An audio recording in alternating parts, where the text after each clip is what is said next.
Welcome, everybody. It's March 29th, back for another Node Operator Roundtable, back after a little week break. Since the last call, EOS or Leap 4.0 RC1 is now out, so we'll get a little update on that. How about we start there, actually? Let's pass it over to Brian or Steven. Want to take this? Yeah, I can take this. So as I've been communicated through a few channels, RC2 is out. We had an RC1 that ended up being internally released only just because we found an issue with it. We do anticipate having an RC3, I would guess probably within the next week to week and a half, just depending upon some discovery that we're doing. We're feeling a couple of issues. I think some stuff we may discuss today, but one thing that we know that we're tackling is some of the issues related to Gelf logging. We know we're at least going to support IPv4, and then we're going to do a little bit of time box discovery around IPv6. And then there's a little bit of feature consolidation stuff that we're doing with a couple other contributors. But the other announcement that we have is just for next week, we'd like to do a little bit more of a demo format, just bringing some of the team members in to talk about some of their features and, just answer any questions people may have. It's around that time that we anticipate that RC3 going out. So I think it'd just be a good time to just kind of get on the same page about any additional stuff people are looking for and move forward from there. I also anticipate probably in the next week or so, there being a CDT release. More to come on that. Bucky is kind of out of the office for the most part this week, so we're mostly tagging up early next week, but I think just about all of that feature development is now complete.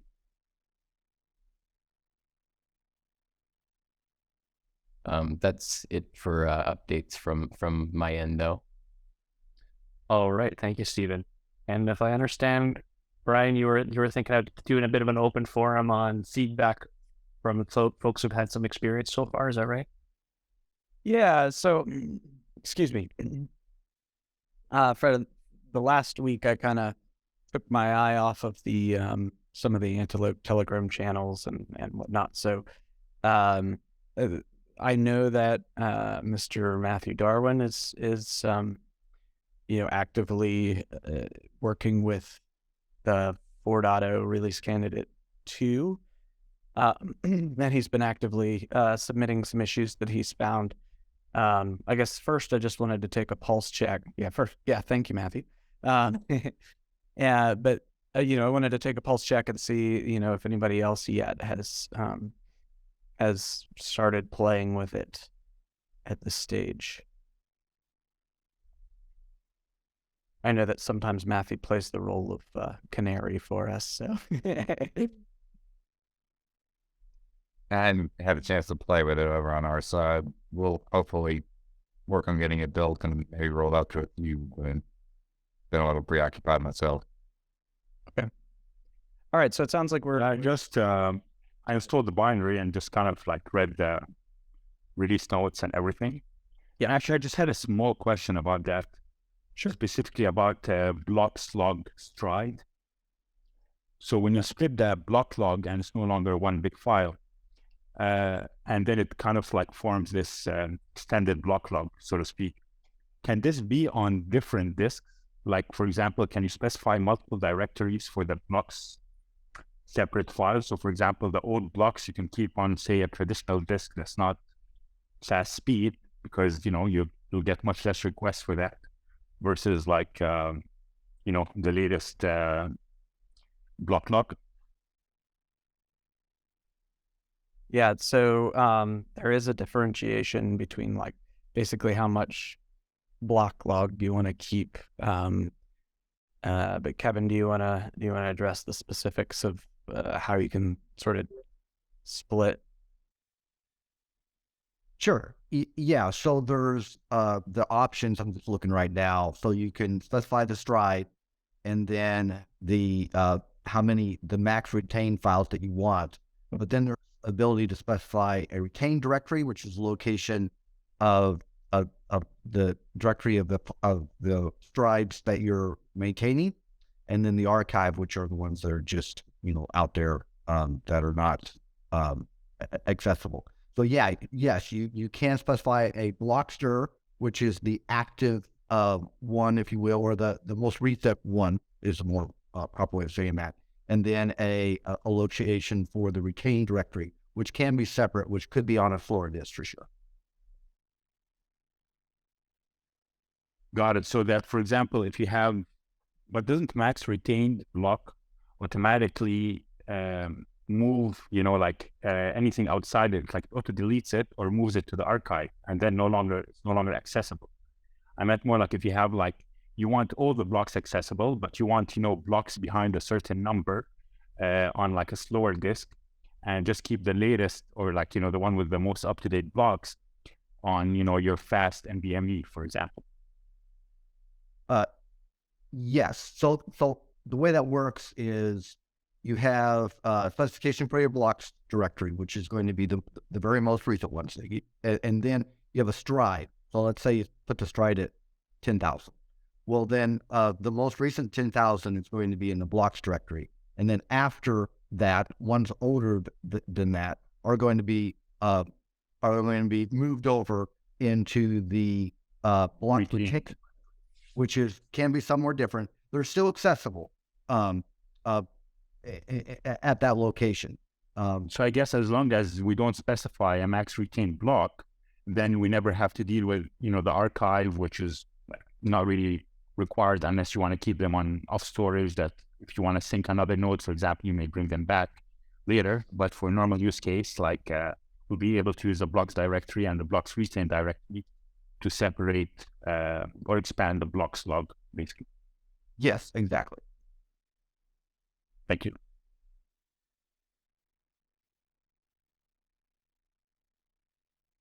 Any other questions based on the? Oh, I see something. Hang on.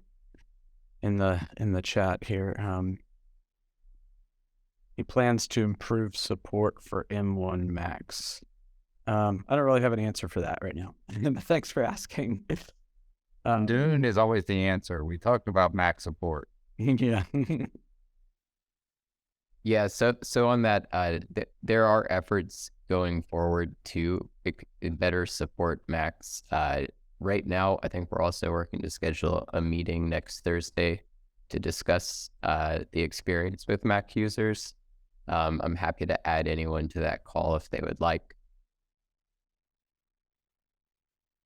Now, I add that, we are trying as best we can, although we're not running active tests on Macs to not break that experience. We have at least one developer that works on that platform. So we're trying to, keep that going as best we can until we figure out exactly what we're going to do there.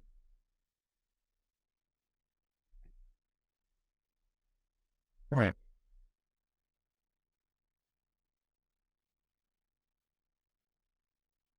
All right. Any other questions based on sort of first look at the release notes or anything?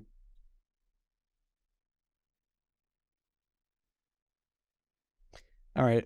This is maybe a small question. I don't know if you've then got brought up in the past, but is the whole scheduling of snapshots and everything to do with snapshot gonna be always set in the producer plugin, or are there still plans to kind of separate that from the producer plugin itself? It's definitely in the producer plugin. Certainly, I think I've heard at least desire to move that somewhere else so that you don't have to enable the producer API for things like pause and unpause and other items there. Is that what you're asking for, is the fact that it could be enabled separately than the producer API plugin? Exactly, because generally you're not producing on a machine you're going to create snapshots from. So it just didn't make long-term sense, I guess. Yeah. So we've heard that feedback, both specifically about snapshots and more generally about certain plugins being kind of overloaded in terms of when you would want to enable them or not, right? But based on the functionality that's included in them, and producers is the big one. Excuse me. But so that's also, it would be a perfect segue if I was going there right now, but not to the sort of node types discussion, because that is part of the purpose of why we're coming through that, is to potentially inform some splitting of node EOS, either literally or by options, that sort of thing. So yeah. But by the way, if you ever have feedback and you think the feedback has been shared before, it's still always welcome to share it repeatedly. In fact, sometimes that's what helps us notice that something is indeed a high priority.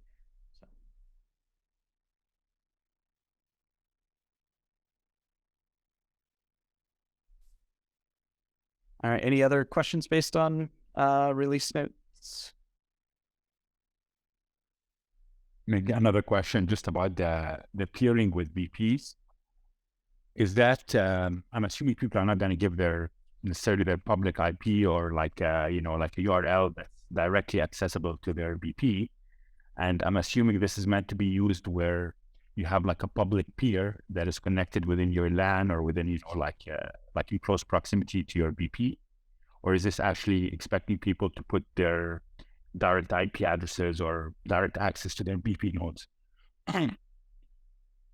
Right. So I think that is left to the block producer or block producers community to sort of decide how best to do that. But there's certainly no reason why it couldn't work with sort of a dedicated peer for block producer relaying, if you will. Yeah, but the intention, of course, just going back to the intention of the feature, is to allow block producers to sort of, I guess, a better handoff, I guess. Yeah, have better handoff to avoid situations where they you get a late start on your first block because of latency issues and that sort of thing, by minimizing that latency, so that by ensuring that you're allowing connection from and connecting to sort of your proximal. And does it just allow connection, like it just adds it to the peer list, so to speak, and tries to connect to it, or there's some sort of like prioritization for that like specific peer to try to send a block to them first, for example? So it's actually a separate, I guess, sort of, it doesn't count against your your max peers, and it's a sort of a separate config, right? So it's you list. So for BP nodes that you are aware of their sort of connection information and obviously their account information, you've got that in your I forget what the config is called right now, but you've got that in the config for this feature. How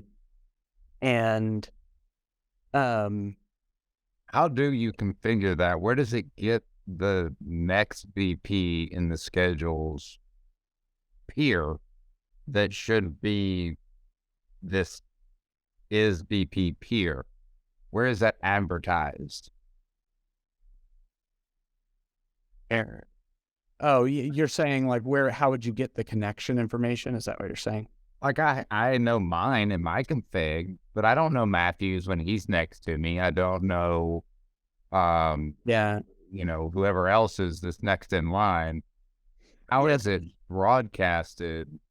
Well, there isn't really a discoverability feature with this at this time.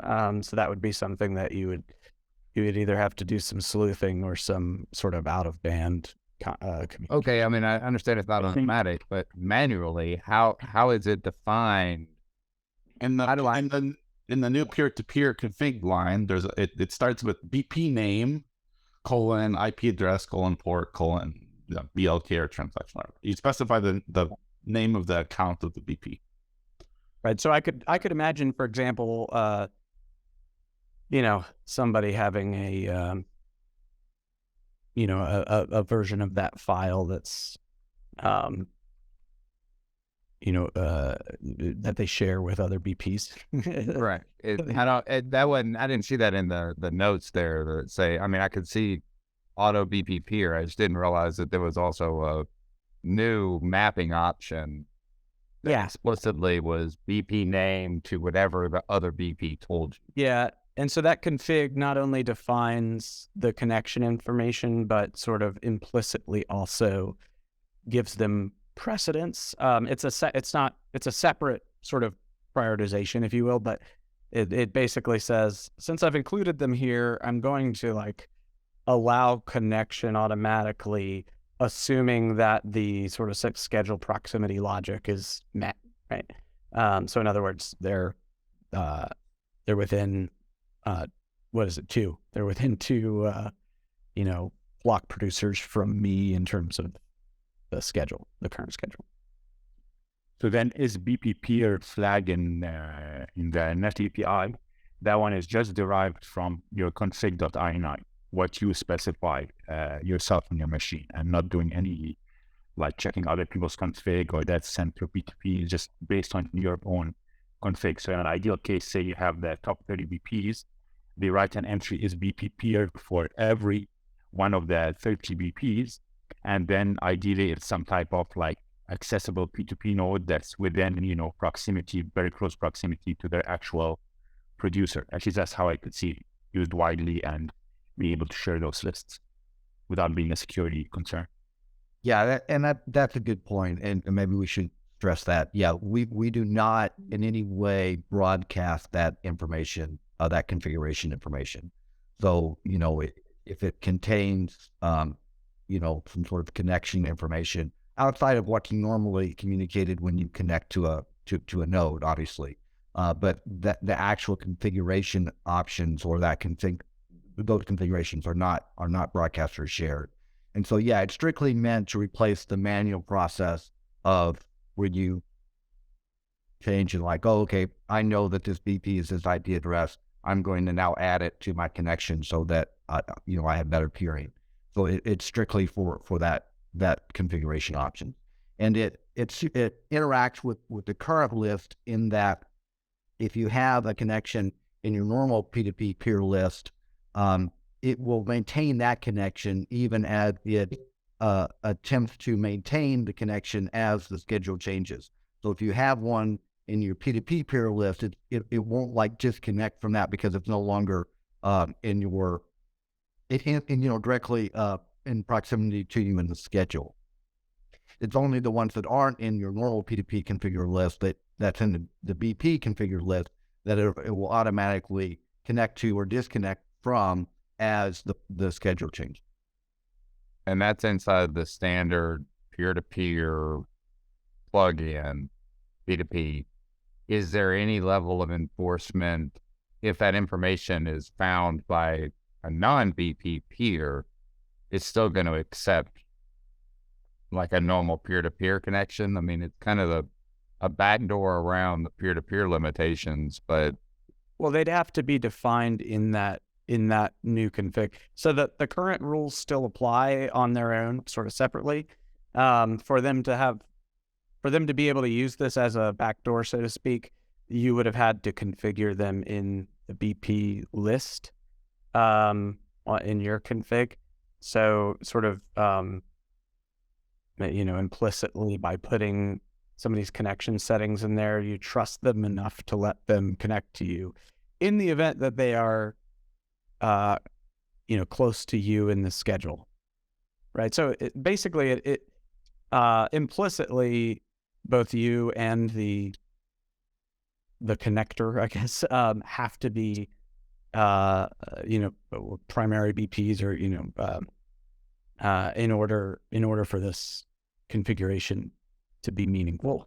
So I think this concern is more if you share once you enable that, where you I see what you're saying. Know that anybody having that list can just DDoS you or do whatever they want if you're not putting another P2P in the middle.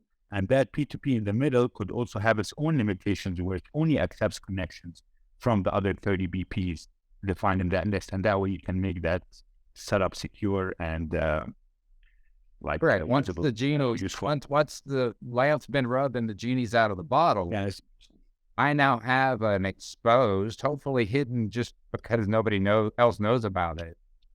But twofold, that's actually the mesh that we try to use to make sure the BPs are staying, so I mean, that's a main line into the back mesh that the BPs are trying to keep. So that's why, I mean, Yeah. So this, I don't know if they did one simple thing to do that then a mechanic that's already there is that BP peering the key limitations. Maybe it would only accept a BP peer that has the BP key because you have that. I mean, then you would know it and be able to associate and maybe use that as the key. Anyway, that was the question about I'm going to expose it and then I'm going to have to publish it to my 30 friends out there. But if one of those friends is no longer my friend or accidentally has his peer list in public, once it's out there, it's out there. So there's no enforcement or just somebody sniffs it. I mean, they can just stride, for us, you can just, stride your IP.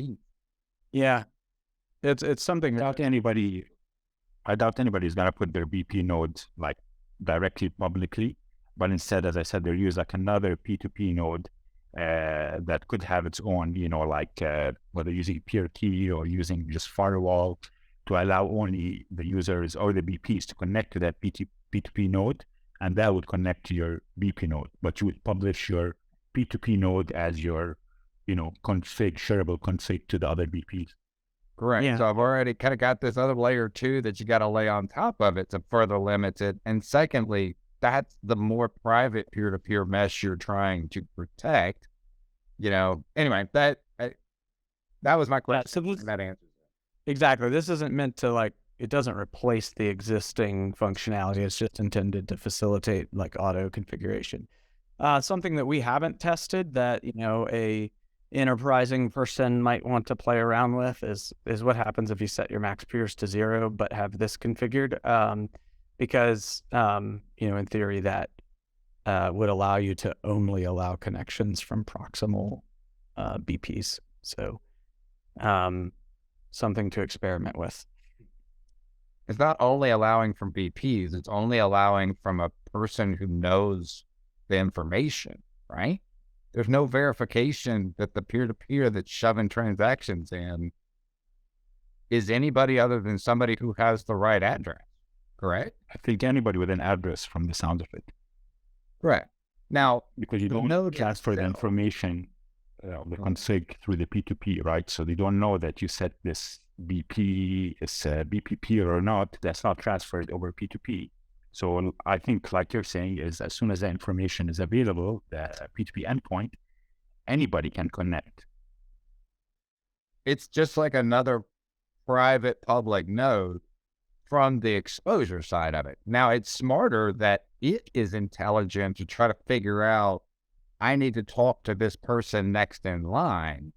But the problem is, in order for that to work, the door has to be left open on the other side, or we're right back to where we started. It's just a private peer that's shared between the PTs, and hopefully nobody spills the beans. Yeah, right. Yeah, in that way, it is the same. It's an automated process for what you manually do today, with the same caveat of your manual process that you have.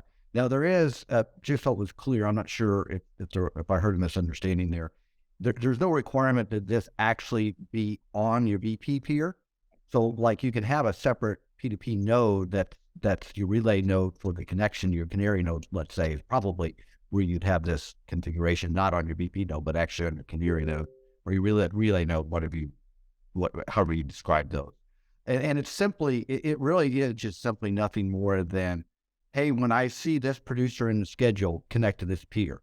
Right. Now, presumably, that is the peer that is associated with that producer. It doesn't have to be, right? I mean, it could just be like, well, when I see this producer, connect to this random thing.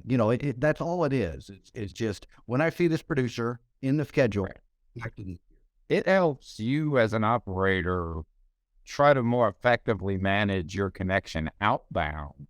But like I say, in order for it to work, what now is going to have to happen is the same thing right now. I have to expose a separate producer peer-to-peer mesh, be it the producer node itself or its own dedicated node, and try to secure it and try to make sure nobody else, because it's now a complete backdoor into that system. Now it doesn't have any max limits. It doesn't have anything. You figure it out, you can completely smash it, which is the block producer mesh. Does that make sense? I mean, in order for it to work, you have to open it up. Max clients to 0. So you don't allow any public connection. Anybody, it would not accept a normal connection via peer public, whatever. But if somebody connects to it as it does no enforcement of whoever's connecting to it, maybe it stops at 30. Does that make sense? I mean, it completely bypasses the back door, or it lets alone the back door. So I think to Kevin's point, the important thing here is that it's actually the other way around. So it's I think the way that I introduced this was sort of flawed. It's the other way around. You are proactively going to connect. I get it. That's what it's for, and I like that. I mean, it helps you as the operator.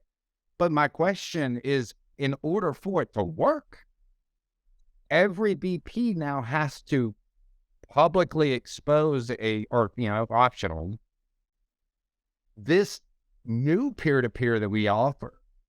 If anybody finds it out, they can just smash it.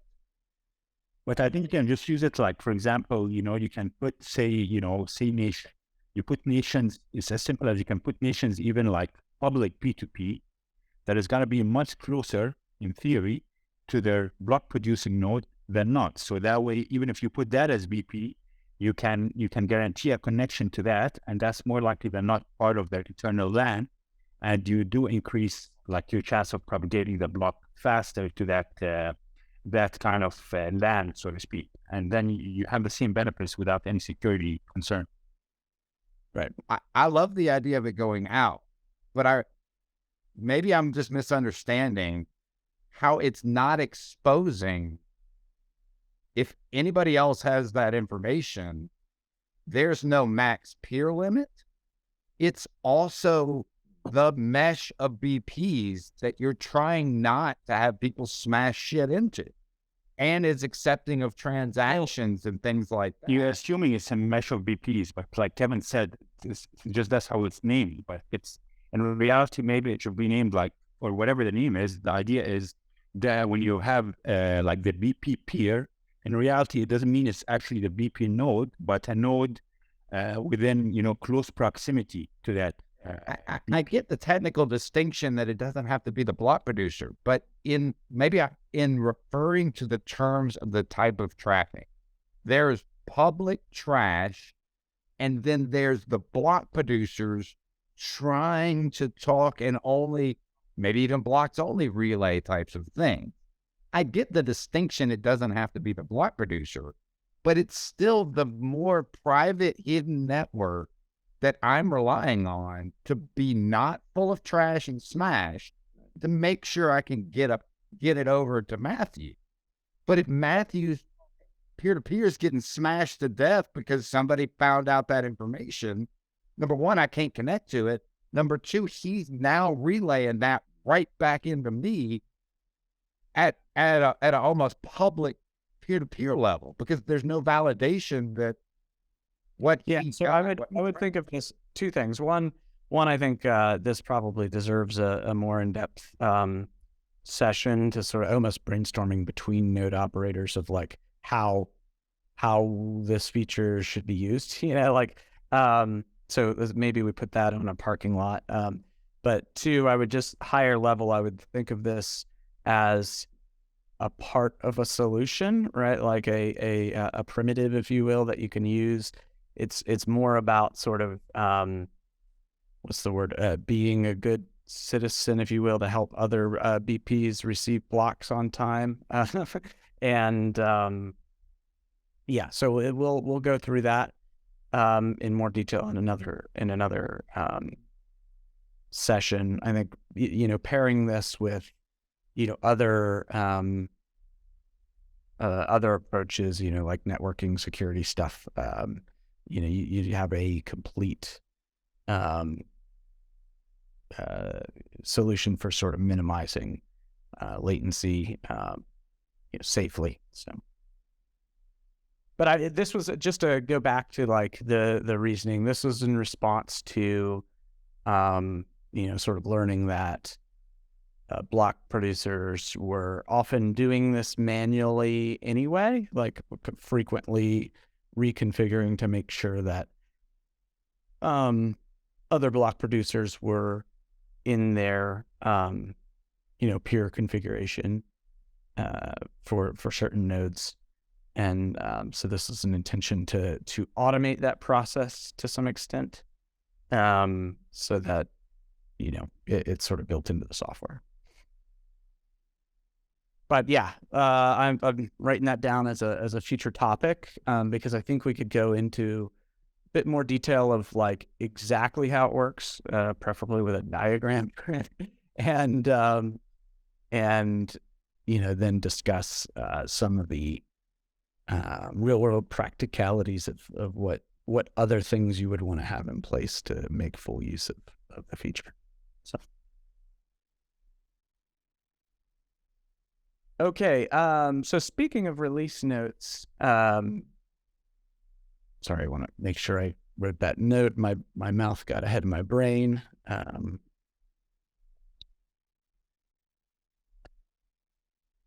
Okay,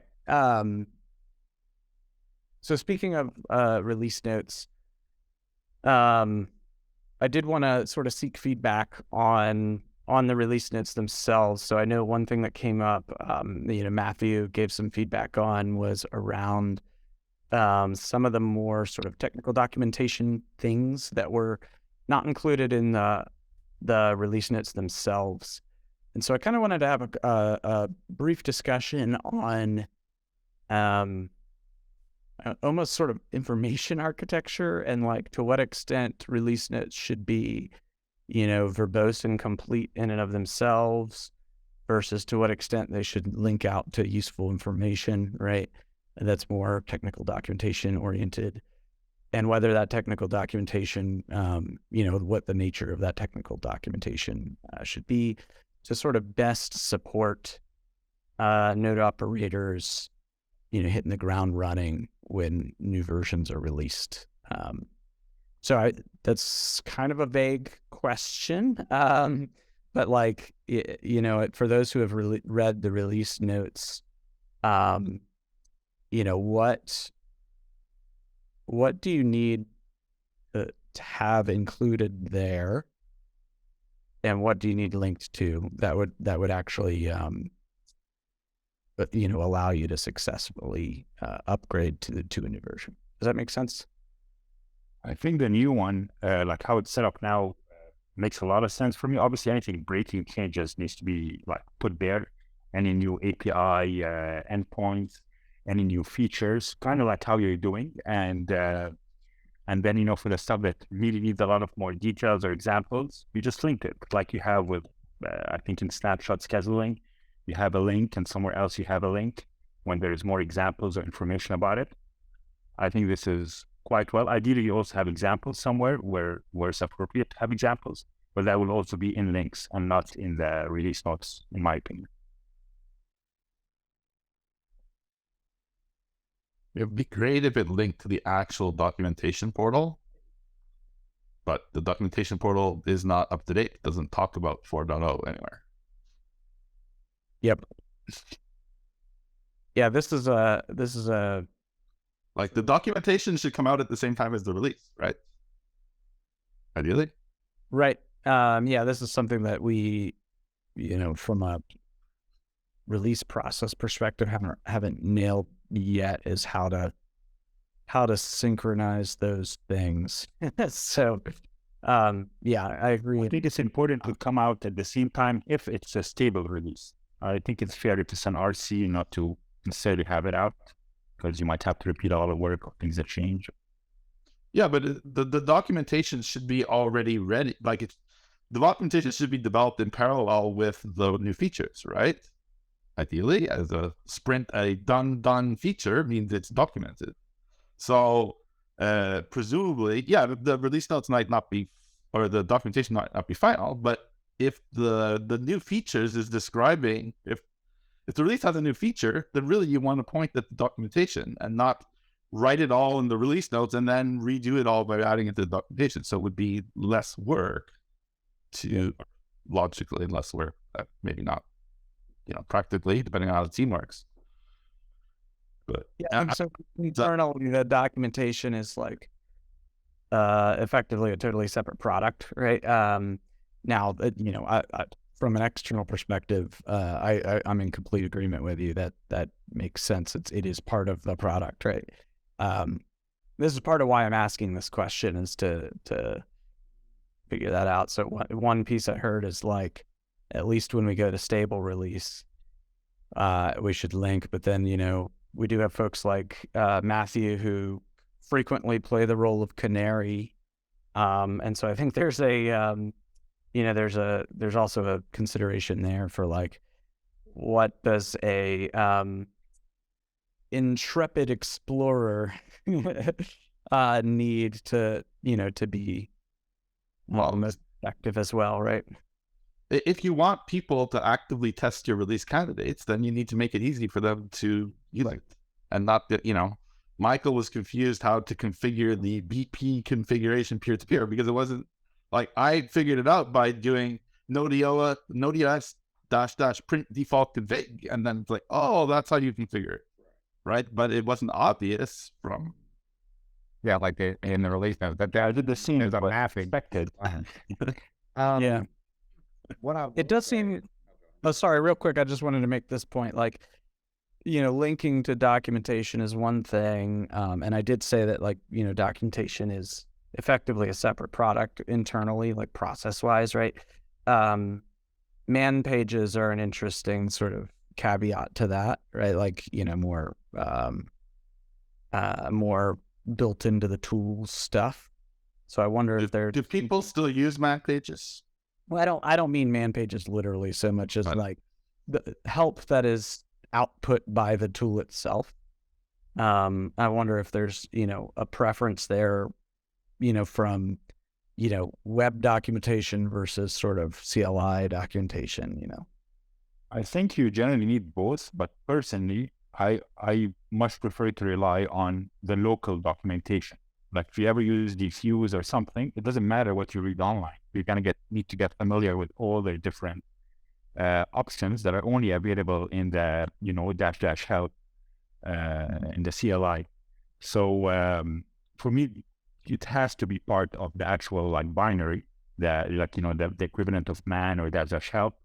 But for mass adoption, yeah, a lot of people prefer to read on a web page and graphics and all that fun stuff. Yeah, like I'm doing training. So just to echo that, I'm doing training for Firehose, telling node operators how to run a Firehose ecosystem. And the thing I include in the training is Firehose -- help. So I'm training them to look at the help that comes out of the binary, right? It's required. Well, This is the documentation. Yeah, so I wonder Online. I wonder if there's a strategy where we improve our CLI, sort of embedded local documentation, and sort of that's the, that's what's included for like early release candidates, and then at stable, the documentation gets included in a prettier format with whatever diagrams are helpful, etc. in the actual documentation resources like online and whatnot. Would something like that make sense? Yeah, potentially. Yeah, I mean, I have all different aspects. I mean, I've always grumbled about the documentation for Node EOS, that it doesn't tell you how to use an option. Right. It just says, this option does X. Well, yeah, I kind of guessed that from the name of the option, but like, why, in which conditions do I need to change this? it's never clear, right? So the only way I know is ask Kevin. Well, I mean, you can go in, what I used to remember going and looking up some of the details on EOS.io where it was more broken out. And had a little Yes, some of them are, yeah, but other ones. I tend to be more of a manual online, can, be able to find it versus dash help everything. I hate CLI as opposed to getting my mouse, but, I mean, I got kind of a different aspect on that. So what we're running into, and I'm curious if we can do anything about it, is like right now, we've still got people that are going from the 2.0 stack to the 3.0 stack, which are getting burned by a lot of these new little gotchas that all along the way got added in there or ultimately changed as, resource monitoring now triggers, that's burning everybody. And Thank you, Michael. yeah, I know, right? I will eternally, my last parting gift to still breaking shit. But and this was the problem when we went from 1.8 ultimately to 2.0, and it's now we've got 4.0 on the horizon, is a way to kind of effectively, both from the node operator side, as well as from an API side, I'm not as fluent with it, but send transaction to, or whatever these new little features. Yeah, the usual and RPC. And almost have a version of op matrix or features or whatever, even classified. I mean, yes, I understand you can read this node and then this node and then this node and then this node, but they're cumulative and it's brutal, I mean, especially now that you guys are working so much magic, y'all are spewing out stuff, constantly. I've already been through the first wave of it where people didn't know the resource monitor. I'll use that as an example. And now you're about to have another wave where if you kind of had a way of saying, look, I'm going from 2.0.9, 2.0.6, some of these chains are still running. And they don't even have some of the later 2.0 whatevers. And here's as a node operator, you need to now know the resource monitor is whatever. Prometheus plugin, that's great. That's more of a feature type of thing. Sorry to minimize it, Matthew, but some sort of a way of a critical path type of thing. And even for the API operators and, I don't know, subjective billing, the way that's kind of, but to say you're going from here to here and assume the latest and greatest type of thing. But if you had the feature matrix, could you then categorize them as this is where it came in and it's been flagged as, even retroactively, hey, it's a great idea, but ironically, it's breaking a lot of shit out of the blue. It'd be nice to remind them and even have like a quick type of whatever. Anyway, I'll stop. But that was something that popped into my mind, especially as you've got different classes of maturity, right? They just wait till the dust settles and then make the hop. Now we got two hops going. In an ideal world, you'd have like a documentation site or a migration site that you would literally do a drop down of, this version, I want to go that version. It breaks down everything that's depreciated in between. What are all the new features and what old requests we need to change, like, add, use old, send, RPC, EOS or something to that effect. So the broader theme, obviously we're talking more specifics, but it seems like the broader theme here is just that the upgrade process could still be improved quite a bit, like all the way from knowledge about what's going to change to the actual process of upgrading itself, right? Correct. And realizing, we live so much Matthew bleeding edge, we live in the channels. Oh yeah, I forgot about that. By the way, don't forget PSA. Your shit's going to shut down at 90% by default because this new feature kicked in. But most of us have forgotten about it. If there were a way to, at least kind of knowingly say from this version to this version, from a couple different ways, either information or critical path, type of thing. Anyway, that as you were discussing the documentation life cycle and all that. Yes, I agree. You should have release notes that are detailed, like Matthew said. So I appreciate the feedback there. I've got some action items taken out of that. I'm going to rudely switch gears because there was some stuff that we wanted to ask for some feedback on. So, Kevin, do you want to go into the timeline compression, for lack of a better term, discussion? Right. Okay. So we're transitioning. We're going to talk about a 5.0 feature. So September, October. Yeah. Thank you for that context, so we don't thoroughly confuse everyone. Right. So this is, this is not going to be in 4.0. So this again 5.0. So what we've done, I put a link there, is that we have in a PR. It's looking good. So it's about to be merged into what will become 5.0. Is we've taken the CPU effort, the last block offset, and the block offset, and the last CPU effort, right? There's 4 options. The CPU percentages ones, and then the offset ones, which control the exact same thing. They're just different ways of specifying it. You can do it either as an absolute value or as a percentage, whichever one you prefer. And it always takes the conservative of those values. What we've done in this PR that I linked here is we've basically done away with all of those and left one option, which is the CPU effort percent.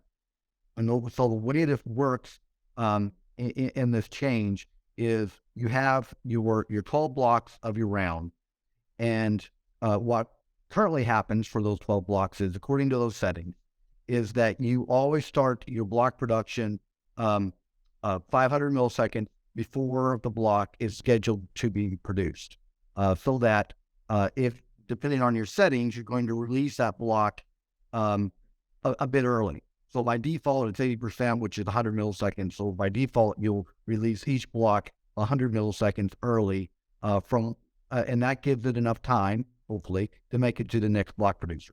And then you guys often take the last block of that round and you make it much, much tighter, right? Where you make it, in a lot of cases, it seems like almost 0 size to make sure it has plenty of time to make it to the next block.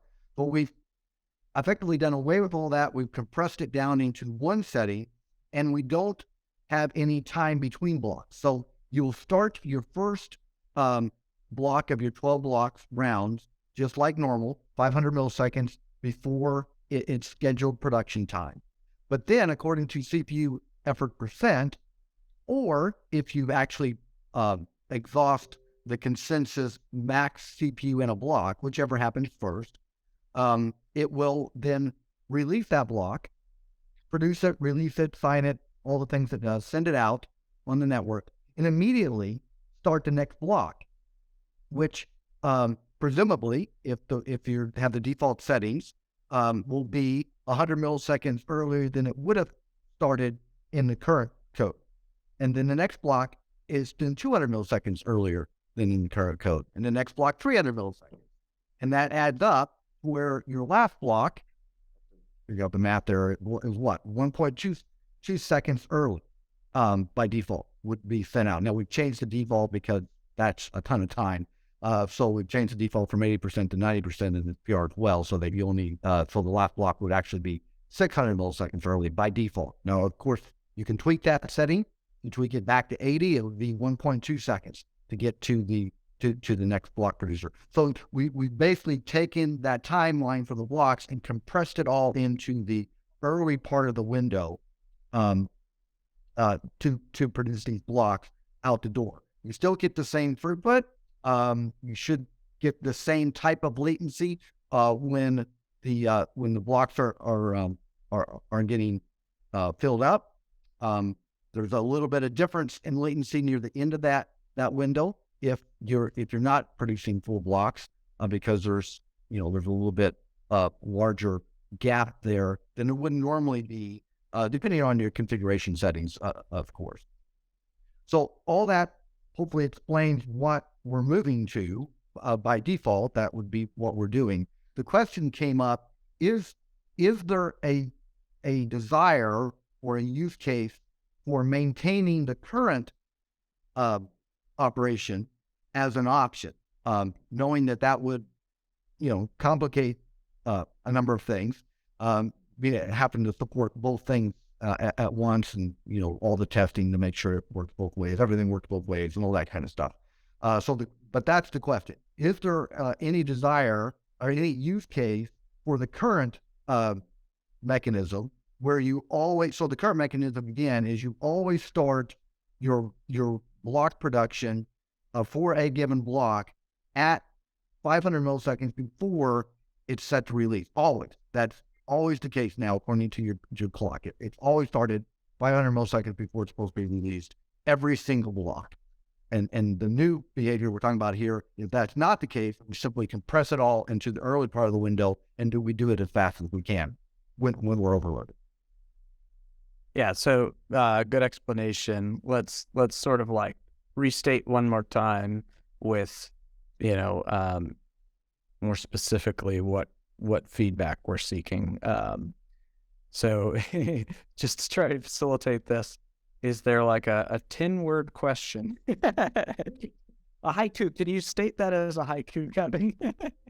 So is there a desire to maintain the current functionality of starting each block at an exact time, as opposed to compressing blocks within the 12 block window? Would the timestamp still be every half a second? I mean, Yes. Nothing other than the producer node itself would notice any difference. Old network, new version, validating blocks, right? I mean, it's really just Correct. a timing type of thing. Correct. We already produced and released blocks early.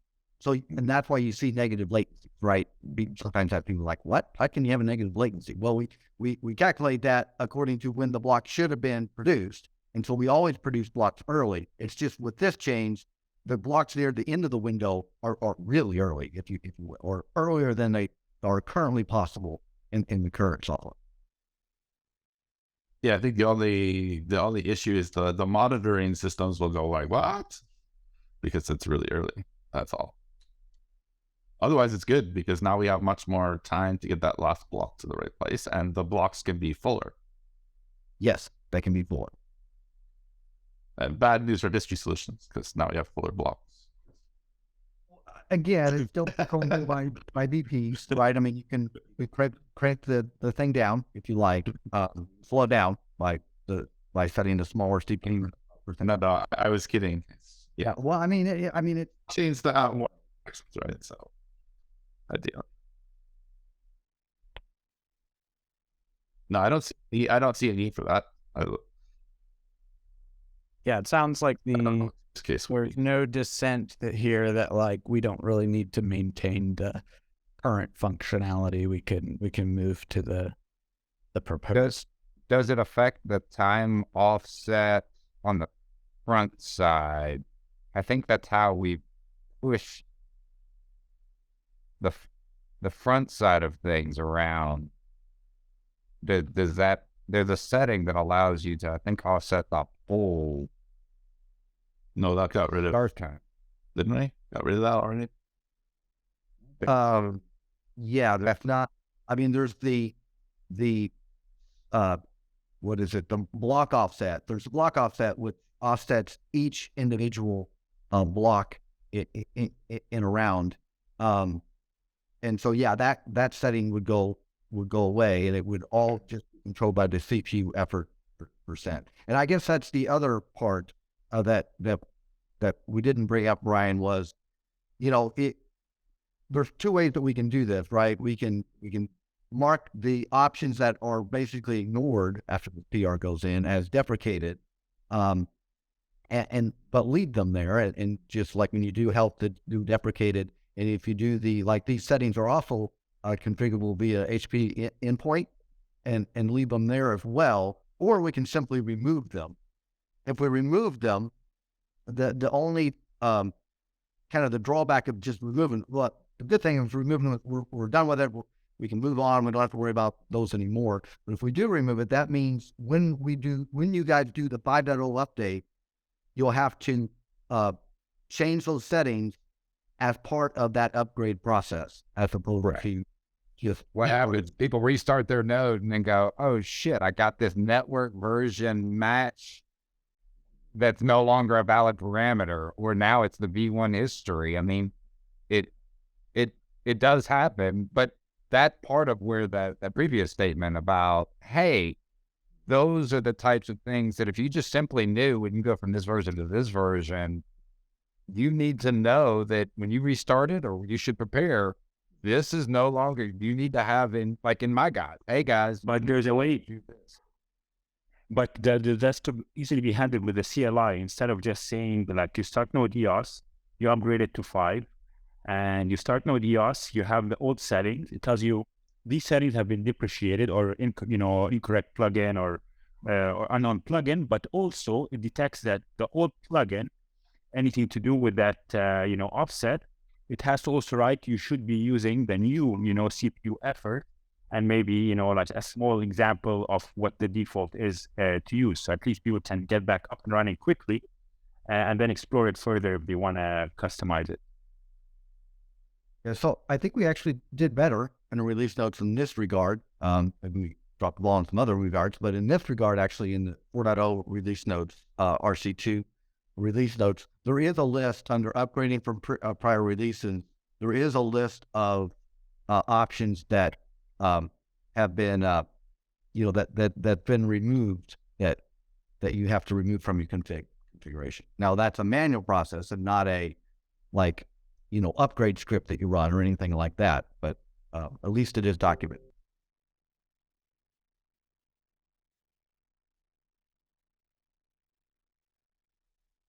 Oh, well, yeah, buried way down there in a text wall. Well, the whole thing, that's actually why I was asking the question about like how verbose things should be versus linking out, right? Like, I think there's something to be said on both sides of that, right?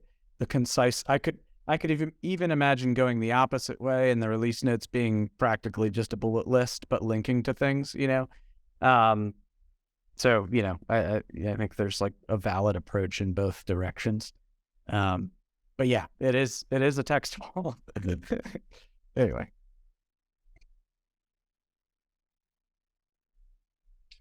All right. Yeah, we're at the time. Before we go, I just wanted to check, is there a clear sort of direction forward on that conversation, Kevin? I didn't really grasp what it was, other than it seemed like there wasn't any concern with removing the current functionality. But I could follow up with you offline. I just want to make sure that you feel like we got what we needed out of that conversation. I think so. I think we heard that. Obviously, if anyone wakes up middle of the night saying, "Oh my goodness, no, we need to maintain the previous behavior because of X," then certainly let us know. Great. I think it's always easier to remove things, especially you don't want to accrue a lot of this legacy stuff, especially for newcomers. Like when I was trying to help someone set up diffuse, just doing diffuse start dash help, they were just overwhelmed. They wanted a long time just to read through these, and even though in that case they weren't legacy ones, they're all actively used, but you don't want to make the life harder for new people by just adding the old stuff just to because there's really no valid reason to keep it, in my opinion. Yeah, and I think that's exactly what Brian's trying to do with these whole documentation of various modes, right? I mean, if we can simplify this whole thing and just say, here's what you need to do for an API node, here's what you need to do for a VP node, as opposed to here's a million options. Good luck.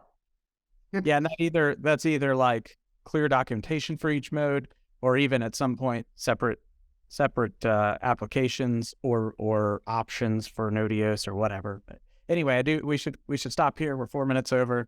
I'm handing it back over to Daniel. Thank you. Excuse me. And quick call to action for those of you that are block producers on the EOS network. There's an MSIG up right now to create the account to enable the launch of EOS EVM. I don't know if Denny's still on the line. I don't know if he has anything to add. but that's pretty much it. Check it out if you're BP. MSIG is out. Definitely, if you're in the top 21 or you're going to stand by on EOS, would appreciate a review and a signing of that so we can get EVM launched in time for, what is it, April 14th to target, I believe, something like that, maybe even earlier. But anyways, check it out. And thank you, everybody. We'll see you back again next week, and we'll be sharing the video recording and summary in the chat later today. Have a good day, guys. Thanks. Will they? Cheers.